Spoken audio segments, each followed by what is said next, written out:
Welcome home to USA Global TV and Radio, a place where dreams take flight, with authentic storytelling, diverse perspectives and meaningful conversations, where global stories unite and bridges are built beyond all borders. Discover world-class education, entertainment, hope and inspiration. Together, we're building bridges worldwide. Subscribe to our channel, USA Global TV. Download our app, USA Global TV. Be our guest or join our team. Visit usaglobaltv.com. Thanks to our founder and executive producer, Dr. Jacqueline Kerbeck. Music score by Yeffy Tang from Cloud Road Music.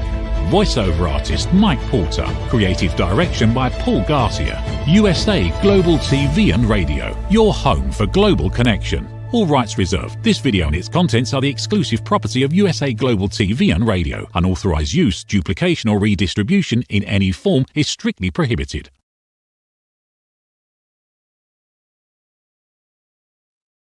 Hey everybody, it's Monday.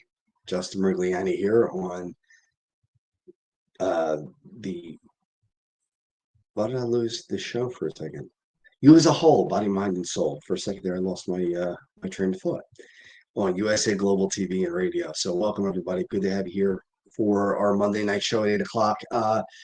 So tonight we're going to talk about the validity of old adages. Some things that we say that don't make any sense, or that make some sense but don't make total sense and aren't completely 100% accurate.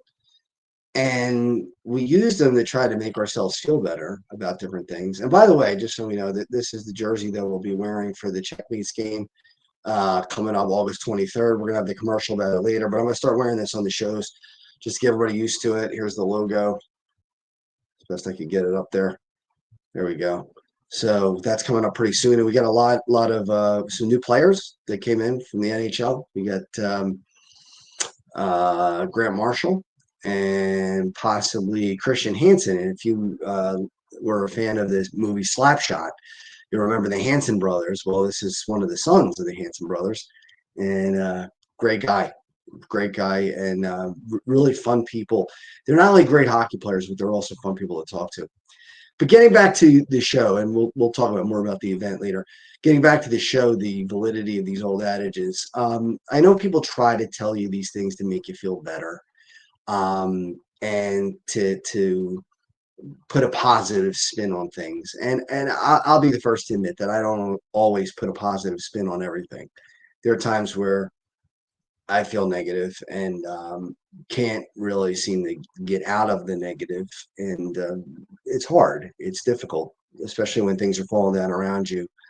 You know, there's a lot going on in my life that is difficult, is hard to accept, some tragic, some uncomfortable, others scary. I mean, there are a lot of things that are going on for me, and I'm sure in a lot of people's lives. Peace has been fleeting for me for quite a while now, and it kind of be nice to get back to it. But one of the adages that people have been bringing to my attention and saying is, if life gives you lemons, what's the rest? Make lemonade, right? If life gives you lemons, make lemonade. You know, on the surface, that seems like a great idea. So I got a lemon here. It's not a real lemon, but it's closest I have, right? Pretend it's a lemon. All right. So I got this lemon in my hand, right? Life gave me this lemon. I got this lemon in my hand. Now, if I grab this lemon and I squeeze it as hard as I can over a cup, over a glass, and squeeze it and squeeze it and squeeze it and squeeze it and squeeze it, what do I have? I have lemon juice. Sour, distasteful, something that nobody would want to drink. Lemon juice. See, there's more to life than what these adages try to say. I get the idea that they're trying to put a positive spin on things, but it's so simplistic that it's not that easy. It's not that simple. Because if you want to make lemonade, you know what else you need? Water. Because there's certainly not enough juice in a lemon or even a few lemons to make lemonade. Very little juice is going to come out of it. Even if you have a juicer, it's not going to give you a whole lot of juice. What else do you need? You need sugar, because otherwise it's just water with lemon in it, and it's going to be sour, and it's not going to be tasteful. It's not going to be something that you're really going to enjoy. I mean, some people like lemon water, but I'm sure they don't like a whole glass of mostly lemon and a little bit of water. Yeah, that's not as satisfying as lemonade. But you need water. If you don't have water, you have lemon juice. And then, of course, you need sugar, right? You got to sweeten it. If you want lemonade, if that's what you want, I mean, if you want lemon water, fine. But if you want lemonade, if life you want life to give you lemonade, you're going to need sugar to make it sweet and get rid of that sour taste so that it tastes good and it's something that you want to drink and it's something that you want to enjoy. So that's just one of so many that adages that we just spout out and say, and as if it were that easy, as if it were that simple. You know, oh, you got lemons, make lemonade. Okay, fine. But do you have the other stuff? Do you have the sugar? Do you have the water? Do you have access to it? Do you have a cup? Yeah, what if you don't have a glass? What are you gonna do? Just drop it in your mouth? I mean, you're not gonna do that. You have to have a glass. So yeah, I mean, I get it that we try to think of things in simplistic terms and we try to make things as easy as we can. And sometimes we go the opposite route. We make things much harder than they need to be. I get that. But here's one case where that's not always easy to make lemonade. I'm not saying don't try, but I'm certainly saying you're going to need a little more than just lemons if you want to make lemonade. Now, another one that people say a lot, and it's one that is frustrating to me because it shows a lack of, and it's not always on purpose, but it shows a lack of understanding. And that is feed a man a fish, give a man a fish, feed him for a day, teach a man to fish, and feed him for a lifetime. On the surface, that seems like great advice, right? Seems, I don't know what's wrong with that, right? Teaching the fish, great. But what if he doesn't have a pole, a fishing pole? What if he doesn't have a reel? What if he doesn't have a boat? What if he doesn't have access to the water? What if he doesn't have a vehicle to take him to water? What if he doesn't have, I said bait already. What if he didn't have bait? So is it really that simple? If you teach a man to fish, you're going to feed him for a lifetime? Not if he doesn't have the equipment, you're not. You can teach him anything you want. If he doesn't have the equipment, he's not going to be able to feed himself. And that's these adages, these old ideas of, and again, they're meant to try to make people feel more comfortable and not sweat the small stuff and not worry about things and put things in proper perspective. I get that. I understand that.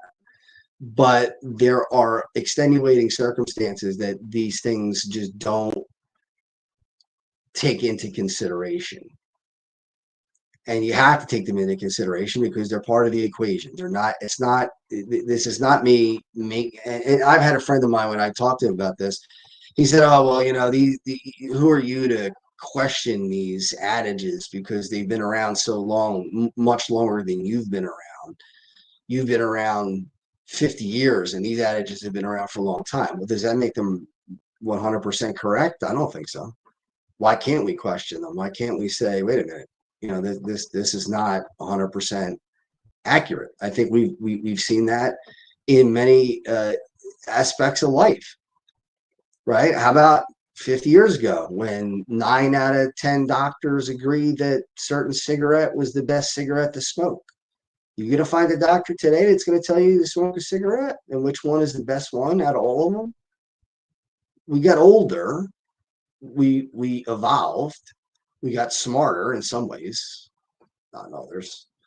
but we've gotten to a place where we know that no, there is no safe smoking. It doesn't exist. If you want it to exist in your mind, you can make it exist in your mind, but that doesn't make it reality. And it's the same thing with these additives. Can do you just save them and just go with them at face value? See, I don't. I think about these things. They go through my mind, and I don't know if that's good or bad. To be perfectly honest with you, sometimes I wonder if it would be better, if I would be better off mentally if I didn't think about these things. If they just kind of, I don't want to say like everybody else, because I'm sure there are other people who think the way I do, but a majority of people that I know just go with it because that's what they've learned from the time that they grew up. That life gives you lemons, you make lemonade. Feed a man a fish, feed him for a day. Teach a man to fish, feed him for a lifetime.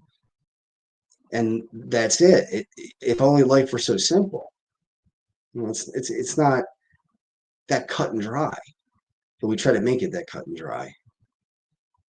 And I'm not saying to try to make life more difficult than it needs to be, but I think there are realities that have to be faced that we have to look at and say, this is part of the deal. So let's talk about the man fishing, right? I mean, so what are you going to do with? Now, I've been very open about I suffer with depression, anxiety, and OCD, and I have my whole life. I've been very open about that. And the stigma is starting to go away, but there's still stigma with it.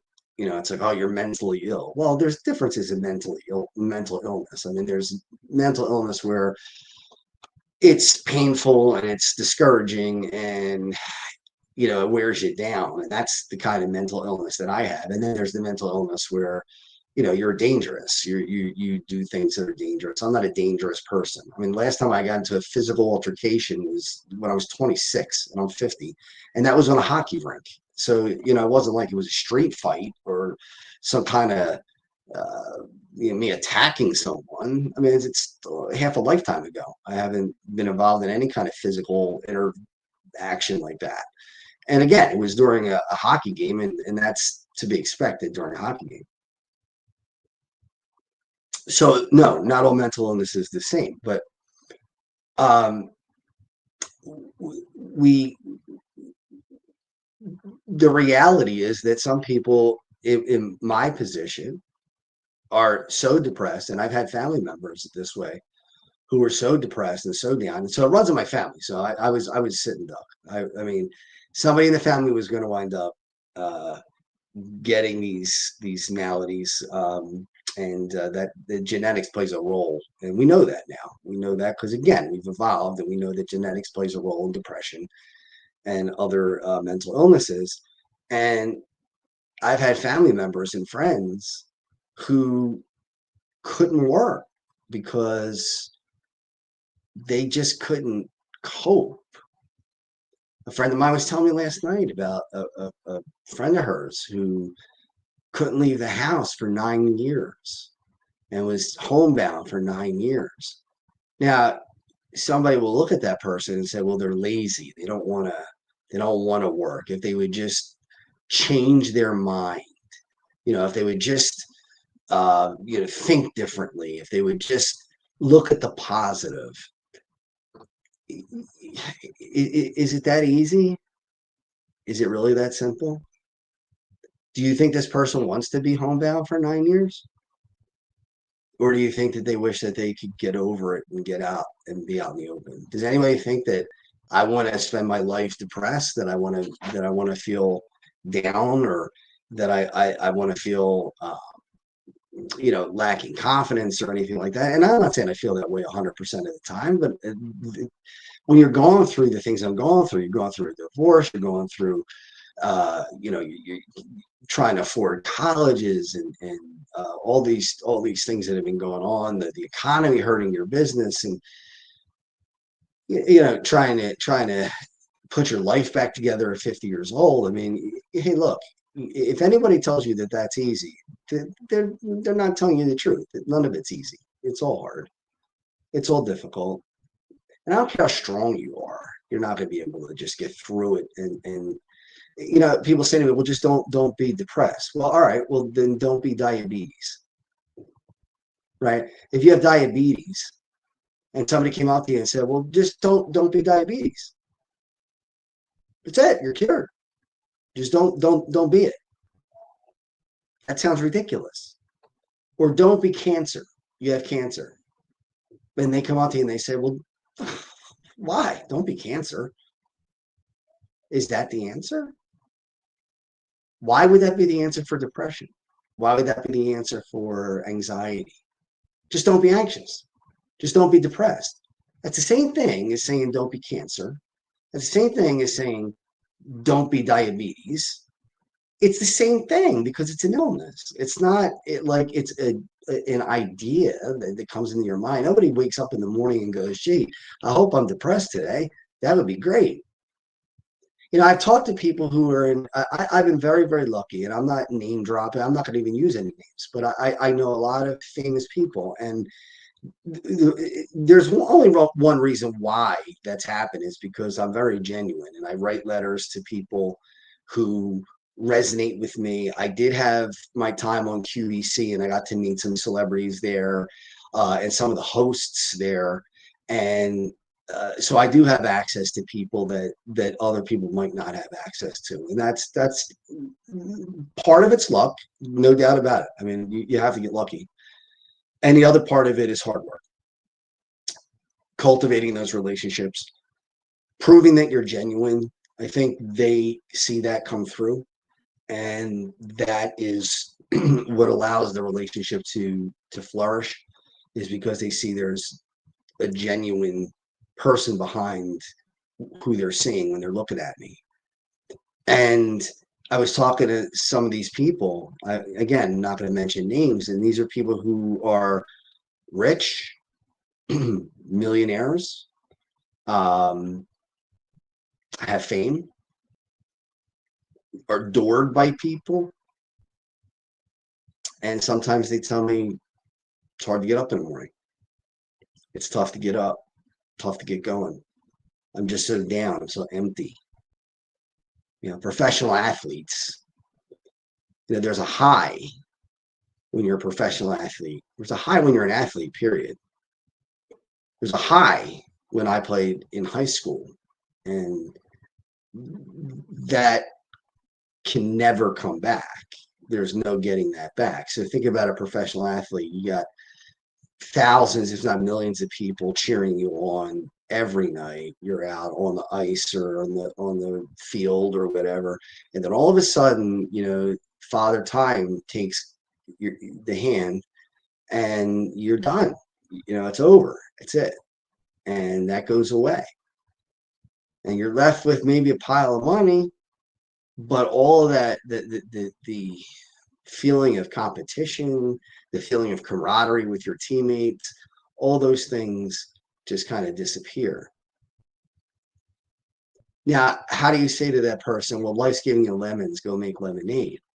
I mean, it just doesn't make any sense. I mean, yeah, try to be positive, try, you know, do what you can, get help if you can. But we look at people that can't work and we say that they're lazy, because mental illness is something that, and we can get deeper into mental illness another time, but I'm just using that as an example where, you know, it's not always that simple for people just to turn a bad situation into something that is wonderful and just great. It doesn't work that way all the time. Sometimes you do have the sugar and you do have the water and you do have the glass and you can make the lemonade. And if that's the case, great, do it. Do it. Or other times, you got the boat, you got the fishing rod, you got the reel, you got the bait, you're ready to go. You got the truck to tow the boat to the water. You go to the water and you fish, and you catch a lot of fish. It's great if you can do it. But if you can't, we can't always look at people and say, well, gee, you know, they're lazy, or, you know, they just don't want to. You know, it's a decision that you get to make. You don't always get to make decisions in life. You really don't. You make some decisions in life, but life also kind of has a way of deciding the path for you. Now, whether you believe that's a higher power, or if you believe that's fate, or if you believe that's just random luck, whatever it is, that's what it is to you. But we can't always choose what exactly we want. If we did, we'd get everything we wanted. Another adage that I hear all the time, parents say to kids, and I get trying to instill confidence in kids. I really do. I think that's really important. But there's also too far. And maybe when a kid's 3 or 4 or 5 years old, you could say, you could be anything you want to be, whatever you want to be, you could be. If you want to be an astronaut, if you want to be the president of the United States, if you want to be a football player, if you want to be whatever it is, you can choose whatever you want to be. Well, that's as you get older, that's not true. That really isn't. You can't be whatever you want to be. I wanted to be an NHL hockey player. I did not have the talent to be an NHL hockey player. No matter how much I would practice, no matter how much I would try to be one. And, if you work hard enough, you'll get it and it will happen. It's not the way it works. I hate to be a Debbie Downer, but it's just, that's life. That's the way it is. And yeah, it's hard to accept. There are times that it's difficult to take. And it's like, oh man, and I got to be honest with you. I mean, I like any good parents or grandparents and aunts and uncles that I had said those things to me when I was little. When I was a young kid, 7, 8, 9, 10, you can be whatever you want, just put your mind to it. You can be whatever you want. And then I turned 13, 14, 15, and in reality punched me right in the face. And it said, no, you can't. You're not. This is not going to be you. This is not your path. You want it, but you can't have it. And I don't know how I don't have the answers on how you prepare kids for that feeling, because that was painful. I will never forget my first shift playing hockey in high school, where I went onto the ice thinking I was going to be a really, really superstar player, because I had some success in the sport before. And on the very first shift I got on the ice, I was a rickety skater, didn't realize how rickety of a skater I was. And I got hit really hard and went flying into the boards and really got smashed into the boards. I had to crawl to the bench and get back on the bench. And that one hit, in that one moment, I realized that my hockey dreams were over. That I knew. It's amazing how you could pinpoint some things in your life, like the second that it happens, that that whatever it is either going to happen or not. And that hit told me everything I needed to know. I sat down on that bench. We're talking 10 seconds into my high school career, and I already knew my dream of becoming a professional hockey player had absolutely no chance of happening. None. Zero. At 14 years old, that's tough. I was about to turn 15. And it's like, man, that's wow. You dream about it, you think about it.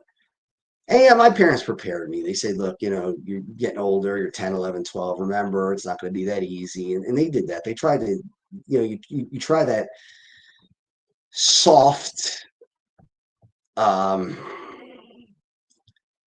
guess, way of trying to soften the blow or get your kids prepared. That no matter how hard you try, there are millions of other people who are doing the same thing that you are, that may be born more talented or may work harder. Although I honestly don't think many people worked harder. I'm a type A personality in a lot of ways, and I would go out and shoot hockey pucks by myself when friends didn't even want to go outside, and I would shoot by myself for hours and hours and hours. I mean, you could ask some NHL players what they did, and they did the same thing. The difference is they had the talent, I didn't. Also, the difference is they had access to ice and I didn't. I was on rollerblades, which is not the same thing. It doesn't, it doesn't translate as well. So that's another adage, you can be whatever you want to be. Well, within reason, yeah, within reason. Do I think I could become president of the United States? No, I do not think I could become president of the United States. I think I know that that's not going to happen. Now, could I wish it? Could I work at it? Could I try to rise up in the level of politics if I wanted to? I guess I could. Would I make it up to the position of being president of the United States? No, no. It's a one in what 500 million chance, something like that. There's only one president of the United States, and in your lifetime, if you live to be, 80, you could only have maybe 5 or 6 presidents in your lifetime. So out of the whole lifetime, you might have presidents that go 8 years, 8 years, 8 years. You get a maximum of 10 or more presidents, maybe, right? I'm trying to do the math real quick in my head, but it's not that many. It's not like it's be 400 people are going to have the job. So you're not looking at something that's very realistic if you say, well, I'm going to be president of the United States. So you could do anything you want to do. What if I want to fly? I can't fly. There's nothing I can do about that. I can't change that. I can't change that the human body doesn't fly. Yeah, I'm a weightlifter. I would like to bench press as much as possible. My goal is 400 pounds, 405 pounds. I'm not there yet. Will I ever get there? Don't know. That's within the realm of possibility. Now, world record is 750 pounds. Is that in the realm of possibility? Absolutely not. I don't care how much I wish it. I don't care how much I would try for it, or how much food I would eat, or if I quit my job and decided that was going to be my job, is just to lift weights all day and become the greatest power lifter who ever lifted. It's not going to happen. It's just not going to happen, because you can't be whatever you want to be.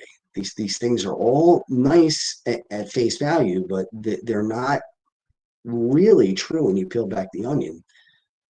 And it does sound pessimistic, but I think what's more pessimistic, or what hurts more, is when you believe these things and then you don't get what you want. And then it's like, well, I thought that was supposed to happen that way. I thought when you had lemons, you can make lemonade, but apparently you can't, because you don't have all the other stuff. I thought when you had learned to fish and you had this knowledge in your head, wow, you're going to be able to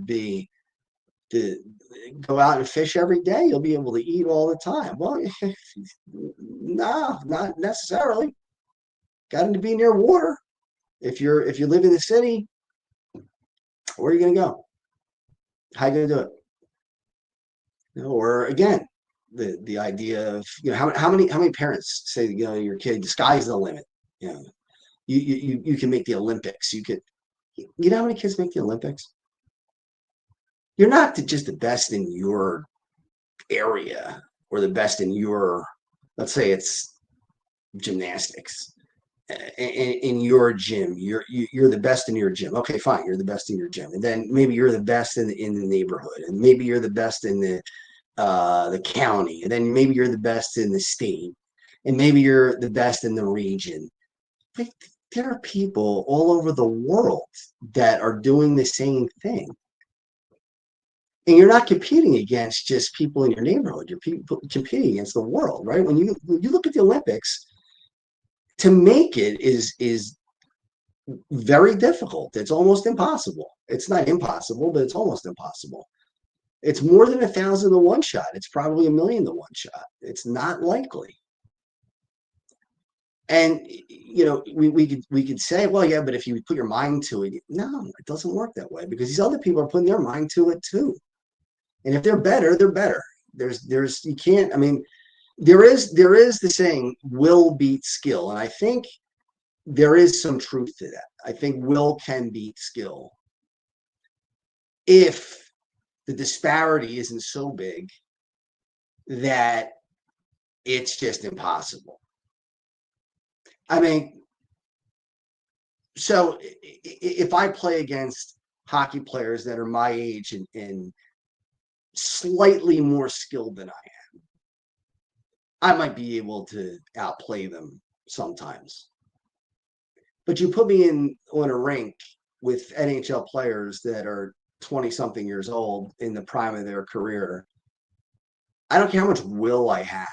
I'm not going to be able to compete with that. I just can't. I couldn't when I was in my 20s. I certainly can't at 50. No.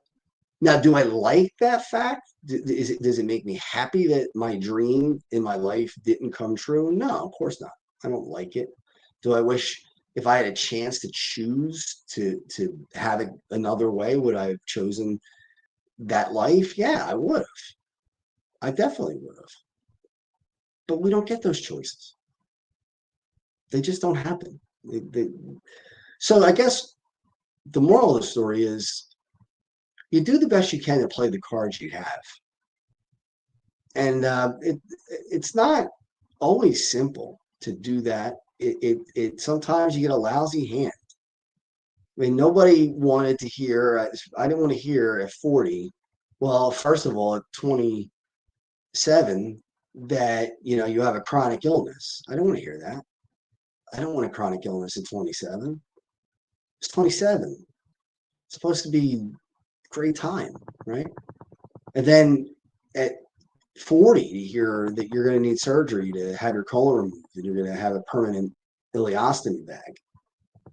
I wasn't thrilled about that. I mean, it wasn't something that made me real happy. People say, would you have chosen this life if you could go back and do it all over again because you help so many people. And look, I'm happy to help people. I really am. I get calls from people all over the world.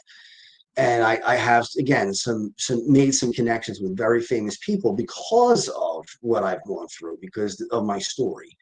And in some ways, I don't want to say tragic, but people are intrigued by that. I mean, that there's something to that. It's like the morbid thing that we do when we drive by an accident. We always look, right? That's why there's always a traffic jam after a car accident, because people are rubbernecking. They're looking. I mean, it's something you don't want to see, but you got to see, right? You don't want to look at it, but you have to look at it. That's what it's like, and I think that's what it's like for me. People are these celebrities that I talk to. I tell them I have a charity, and I tell them what it's about, and I tell them my story, and then they get intrigued by that, and then and I'm genuine about it. But what I'm saying is, if I could trade that and go and have a normal life and not have these celebrity friends, but have a normal body and normal. And look, having a bag is not as bad as people think it is. I mean, I know people and myself that wanted to die. I said that death would be better than having the bag. The bag is really nothing. It's not that big of a deal. It's covered. Nobody sees it. It's not something that even in intimate moments poses any problem. It's covered up. It's completely, you can shower with it. You can swim. You can play hockey. You can lift weights. I mean, I do all those things. So everything I did before I had the bag, I do now. So nothing's really changed there. But do I feel lucky that I have a bag? No, I don't feel lucky. Do I feel lucky that I had a chronic disease at 27? No, I don't feel lucky. I don't get that. I don't understand that. I don't feel lucky that I'm going through a divorce right now. Not at all. I don't feel lucky. I'm not happy about that. Am I lucky that my business is struggling because the economy's dipping and we're having trouble and one of the first things to get cut is training? No, I'm not happy about that. That's tough to deal with. So, I've heard people, especially one of that really, really sticks out in my mind is Michael J. Fox, who I think is a great guy. I mean, I wish I knew him. I never met him and I probably never will. But Michael J. Fox, would talk about the blessing of Parkinson's disease. I wish I was able to look at it that way. I really do. I really wish I was able to say, wow, inflammatory bowel disease has really been a gift in my life. No, I don't feel that way. I don't feel it's been a gift. And if you ask me if I would go back to, if I could go back in time and I had the ability to ask God to change it and he would grant me that, would I do it? Yeah, I would do it. I'm just being honest. I think we try to make ourselves feel better about things that are difficult, and it's okay that they're difficult. It's okay that they hurt us, and it's okay that we don't like it. I have a friend who just lost a son about 11 weeks ago. You know, do you think she is not wishing she could turn back the hands of time? Do you think it's a blessing? Do you think she says to herself, well, gee, he lived to be 26, so it's a blessing? Yeah, of course it's a blessing that she had him for 26 years, but it's also a curse that he didn't live to be 86. You know, pessimism is a thing. It's got a place. So I don't mean to be, again, a Debbie Downer. I don't mean to bring everybody down, but we got to look at these things and ask ourselves, are we really doing ourselves a favor by making these generalizations that all you got to do is just squeeze the lemons. All you got to do is, you know, work hard. All you got to do. No, life is going to step in and life is going to hit you hard. Only thing you do is fight back and do the best you can. So with that, I'm going to go on to something happier. And yeah, because of the disease, we're going to be doing this hockey game. So we're going to play this commercial about the hockey game and then we'll wrap up the show.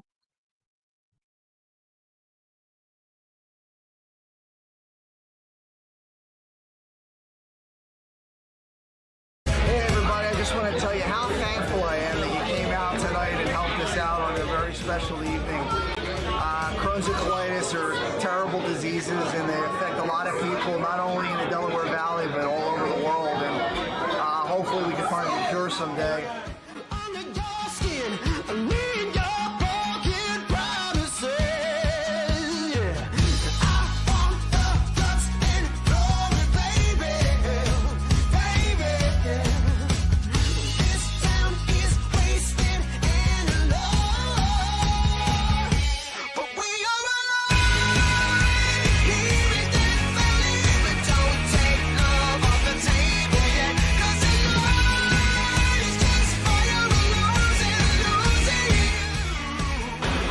Nolan here with you at the Checkmates versus the Flyers alumni. We had a great time this afternoon. Game was close, and we're all here for Checkmates Charities, which is the real reason that everybody's here, not only the players, but all the fans that were here. It was a great day, and we're really happy to be here.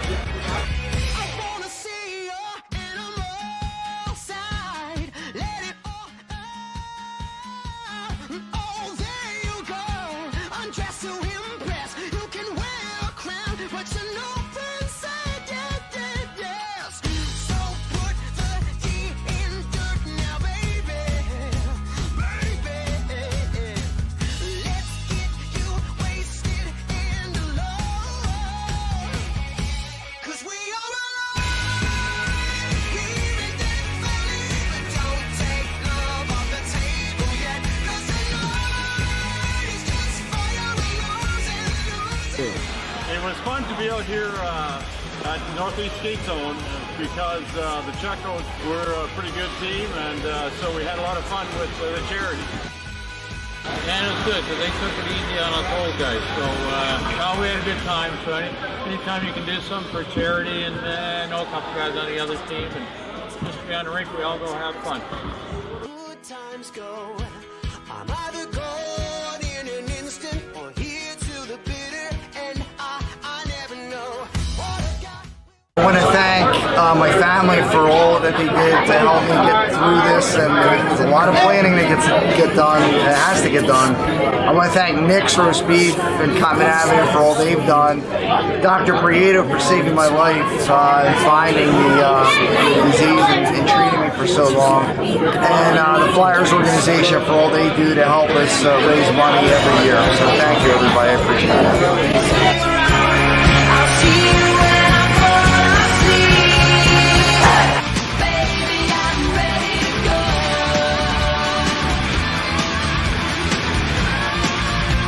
Baby, I'm ready.